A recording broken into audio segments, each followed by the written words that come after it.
మీకు ఇండైరెక్ట్గా మీకు ఇప్పుడు వరకు తెలియని ఒక బెనిఫిట్ నేను ఇక్కడ చెప్తాను. 100 గ్రాముల పుచ్చకాయ ముక్కల్లో 8 మిల్లీగ్రాముల ఐరన్ ఉంటుంది. ఐరన్ ఎక్కువ ఉన్న నెంబర్ 1 ఫ్రూట్ పుచ్చకాయ. పుచ్చకాయలన్నిటికంటే స్పెషల్ ఐరన్ ఎక్కువ. అంటే అసలు ఏ పండ్లల్లో ఒక 40-50 రకాల ఫ్రూట్స్ లిస్ట్ తీస్తే అన్నీ ఇందులో సగానికి సగం తక్కువే ఐరన్ కంటెంట్ ఉంది. రక్తం తయారీకి కావలసిన ఐరన్ అనేది పుచ్చకాయల్లో బాగా రిచ్గా ఉంది. ఏ ఫ్రూట్లో లేదు, పుచ్చకాయలో ఉన్నంత ఐరన్ ఎక్కువగా. మనకు కావాల్సింది 28 మిల్లీగ్రాముల ఐరన్ ఒక రోజుకి, మ్యాక్సిమం 30 మిల్లీగ్రాములు.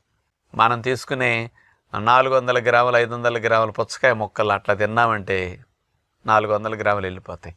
రోజు మొత్తానికి కావాల్సిన ఐరన్ ఇన్ని పుచ్చకాయ ముక్కలు తింటే వెళ్ళిపోతాయి అన్నమాట.